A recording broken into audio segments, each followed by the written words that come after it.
host Leslie-Ann Samuel, and we're here today with Beth Jucovy, who's going to take us through her artistic journey. Beth, talk to us a little bit about Dance Visions New York and where your roots stem from, your artistic roots, that is. Okay, sure.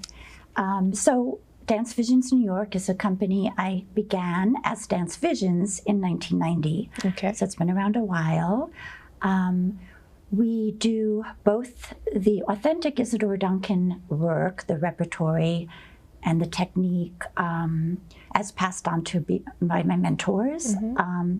But in addition, I have that creative urge to create my own works. And so it's about half and half of the traditional Isadora Duncan work as well as my own works, and at times other dancer choreographers in the company. Okay. It was something that I've always wanted to do. So my own roots stem from studying Isadora Duncan dance back when I was a child with Julia Levine, who taught locally in Far Rockaway, where I grew up. And later she brought in Anna Duncan, who was Isadora's adopted, one of the Isadorables, one of the adopted daughters, to work with a group of children, including myself and my two sisters, in Rockaway. Actually, often the classes were in my house. And it was the most joyful thing in my existence. I mean, I just loved the movement, the music, even the theatrical aspect. It was something I absolutely fell in love with and stayed with it, went into other forms of dance, which was great because it informed me in other ways. But I think that love of music, movement, and theater all blended together, and freedom in a way, was what informed my dance career, and in fact, even my own works. Right. Yeah. Okay. So talk to us about your own works. Okay. Yeah. So I heard the interview before me, and I heard Patty speaking about creativity, and I think that is most important in people's lives, at least for my life. It gives me joy, it gives me expression, it gives me the feeling of going beyond what I'm capable of in a way. It just opens doors so much. Course. And then, yes, you are capable, but I love the idea of creating works, and often my own works stem from experiences I'm having in the moment. So I've been creating works since 1990, so it's had a long journey. Yes. Sometimes, however, places would like specific types of things, and I also love collaboration. Okay. So I will work with an organization or another artist and create something together. But for me, creativity is just a wonderful thing to have in one's life, and for me, it's through the arts. Yes, yeah. Definitely. Your company beautifully blends dance rooted in the Duncan tradition with your own original content. Can you tell us a little bit about one of your pieces, Subway Windows? Sure. Okay. So like I said, I love collaborations, and there's an artist locally who lives in Floral Park. I loved her work, and she was doing a whole series of subway paintings of people on the subway. And it really spoke to me. All sorts of faces, all sorts of, like, you wonder what their lives are like. Yeah. And all sorts of body language, and even looks, toward another person, and very diverse people. And we spoke, and we decided to try to create a work together. Okay. And it was really, really fun and exciting to do this. And I got a group of dancers who were wonderful. I'd held an audition specifically for this piece. And they were wonderful, and the process was just so, again, creative and fun, and what we developed together. Yeah. you know, I feel like we really made a good work of art, both using their own dance experiences, the dancers, as well as like sort of me putting it together and creating parts of it that were choreographed in my eyes, but their own styles. And they were basically strangers when they met, but what they developed together in that short period of time was pretty amazing. So I was very excited about that piece. Yeah. I watched the link, and they look very comfortable dancing together, and it was very, very moving. Thank you. Yeah, very good. It was like a mixture of some really comedic moments, and then some really profound moments. So I felt that was important. I wanted that in the piece. I also think it had a statement about like people being very into themselves and guarded. But then, you know, these relationships that began and blossomed, and maybe it has something to say about possibility in urban environments where people can, you know, even in a transient subway, you know, going from one place to another, but you could still make that into a positive and learning experience. Like the dancers really kind of learn from each other in the moment of the piece. So, you know, and seem to have emotional responses with each other that I think read. So sort of like a piece about possibility, even in the subway. No, it's very good. In addition to your performances, you have an extensive teaching background, having worked with institutions like the Dalton School and other schools. Can you talk to us about the education programs? Sure. And how teaching informed your approach as a choreographer and a director? Okay. Well, before I started the company, I actually started my own school called Children Dancing right here in Great Neck, and that began in 1989 and continued through till right after the pandemic. So, you know, over 30 years. And many of the children in Great Neck, I had them, you know, throughout their childhood, and now they're adults or young adults or even adults with their own children. And I believe that I taught ballet, I taught creative dance, I taught jazz, I taught Duncan dance, but I believe that my own experiences with my own teachers informed me both positively and negatively about how to teach. You know, I think this whole thing of the joy of dance that I had, that I experienced as a child, was so strong in me, and therefore I think I really wanted to give that to the children, and make it fun and age appropriate, and at the same time give them technique. And it was a major part of my life because it was so long, but it was a very, very rewarding part of my life. And I do believe that I carried over many experiences teaching into the way I direct my company, which I think is very, I trust my dancers. I give them, I think, I am critical, but I try and do it in a very, if I need to say something, I try and do it very compassionately, because I know how difficult. And I've been in many situations, both in a school setting and in a company setting, where when the atmosphere isn't good, everything, for me anyway, it goes downhill. And I really want to create, you know, positive atmospheres, which I still do now. Now I'm teaching at Great Neck Community Education mostly, so mostly older adults. Right. And same thing. It's all about the connections. Yes. And bringing them out. And I have people like in their 70s, 80s performing. Oh, very good. We just did a show in March that was amazing, you know, and people were so inspired by them and showing you can still dance and you can still move and you can still have joy and movement no matter what age you are. Of course. So I've sort of transitioned from very young children to the older adults now. That's very and good. I've always loved teaching. I've actually teaching since I was right out of high school. So I've been doing it all my life. Yeah. So that's your calling. That and other dancing and yes. direct and choreography. Yeah. I think so. That's wonderful. I think it's very important for people to have expression in whatever they do in the creative arts, but also in dance, you know.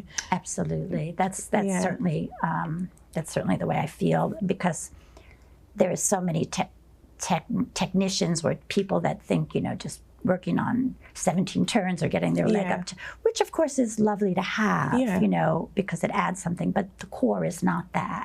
The core is expression, and we all need that. Definitely, And that's something I'm finding out when I'm teaching both the children and the teenagers when I was doing that, and the older adults. And yes, I taught at Dalton. I was teaching the kindergarten dance program there, and I taught in the public school system. I was teaching elementary first, and then middle school students. So there's a lot of challenges, you know, with these different, particularly the middle school students. And then I was teaching aesthetic education through Tillis Center. They had a program that was wonderful, and it was looking at other works of art and finding a way in for the students, experiencing some of the questions that came up when you watch the piece, like, you know, actually choreographing.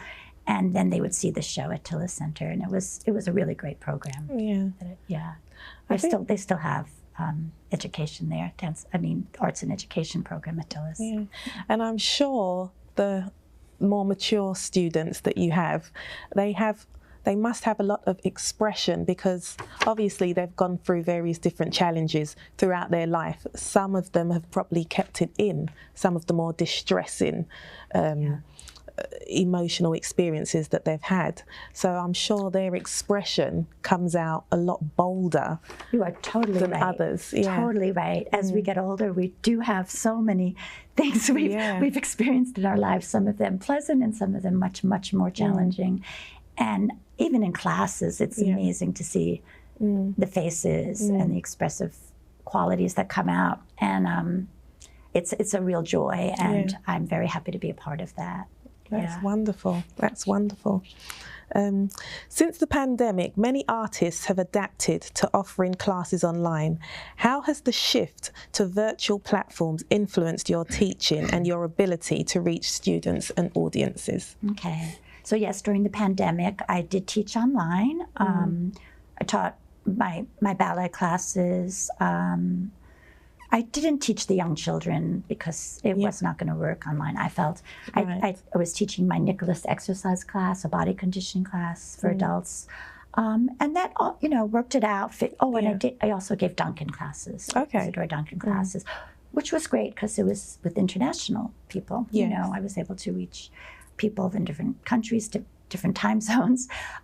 So that was very, very nice to do. I still do it privately. I teach somebody in Washington State at the moment. Oh, right, I was teaching somebody in Italy. But of course, it's nicer in person, I feel. In addition, there was a big company piece that I was doing in collaboration with my daughter, who's a poet, morning, afternoon, evening, but we couldn't perform it, we couldn't rehearse in person. So at that time, so I did one section, the longest section of the piece as a movie. So I learned new skills. That's very good, And that was a lot. That was another creative experience for me. Later, we did the piece in person, and we performed it in the city, at off-Broadway, and many places on Long Island. But yeah, it was another skill that I really learned, and I did enjoy the movie making. Maybe I'll go back to it one time. Very good, I can't wait to watch it. Looking ahead, what upcoming projects or performances are you most excited about? Okay, so I know Patty Eljak was just here and talking about programs that the Huntington Arts Council grants, the Huntington Arts Council facilitates. And one of them is the General Operating Support Grant funded by the government and the New York State Legislature. And we did receive that, for 2025. So the performance that I did with my adult ed students, was partially funded from that. And in addition, so right now I am creating an archive because I have been doing this for so long. Yeah. Both of the Isadora Duncan works, my line of those works, you know, stemming back from my mentors. So the traditional Isadora Duncan works from my perspective that we've done both before I started the company even and continuing. And then, of course, of my own works. And I have a wonderful company I'm working with, The Third Bear, that is helping me with links and getting all the pieces together. I'm very excited about it. It's in the works. And that's funded by this grant. And then in addition, in September, September 20th, a Saturday, rain date of the 21st, at Cedarmere Preserve, a park on the North Shore, where we've performed often, will be the venue for a program that we're calling The Body of Resilience. Okay. And it will have some really fascinating Duncan works that I think are very relevant to our times now. Yes. And actually, one of them I was in it in 1993. It hasn't been performed much at all. I haven't been in it, you know, I haven't worked with it since then. And other works, you know, that are as my own, as well as a couple of my dancers are creating works. And we're working with, again, collaboration. We're working with Farah Chandu and Willow Interfaith Choir that we've worked with before, and also the Rose Gunter Trio, Rose Gunter and Stuart Waters. And so it'll be interdisciplinary, which I love, and collaborations, which I love, at Cedarmere. So we started the rehearsal process for that now. Wonderful. I'm excited to continue that. That's good. Yeah. So if viewers want to get in contact with you, where can they reach you? Okay, so my website is dancevisionsny.org. Yeah. And I can give you a phone number. Would that be helpful? Yeah. Call the company and myself, Beth Jucovy, as an independent artist, at 516-314-2359. That's great. 516-314-2359. By the way, I will be in the Netherlands giving a Duncan workshop in the summer. Okay. And that's really exciting, part of a festival. And then when I come back in August, I'm giving 6 independent workshops at Great Neck Community Education. So it's interesting because most of them are collaborations. In a way, interdisciplinary really is more like the better word for it, because we'll be doing expressing visual art through movement is the first workshop, creative workshops. The second one is expressing word or poetry or prose through movement. Okay. Then music. Lovely, yeah. And then the next one is exploring your own experiences and emotions through movement. But again, these are all your own movement. Oh, so right. Yes, very good, yeah. And then an Isadora Duncan early modern dance workshop. And then the last one will just be have fun with rock and roll. Oh, I think that may be my favorite. Yeah. Yeah. But, you know, creating your own dances to some wonderful, wonderful, you know, classics of rock and roll, which I love too. Well, they all sound wonderful. Thank you. And we are going to be showing a preview of Subway Windows on the show also. So I want to mention that the artist, I don't think I mentioned her name, is Eileen Isaacs. And so again, it was a wonderful collaboration, and I do often. There's another artist, Susan Ruth Cohen, who's also local, who I did another project with, which we've years ago, but I've reinstated that piece as well, called Through the Portals. And I love various collaborations. You know, I did one with a fashion designer and for Style Point in New York City. And often with musicians and actors as well. So, yeah. So this one is with visual artist Eileen Isaacs. Wonderful. That's great. Well, thank you very much for coming on the show today. Thank you so much. It was a pleasure. And thank you for watching. We're going to...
Hooray, hooray, now it's coming. Woo, woo. Can't you hear those rails a humming?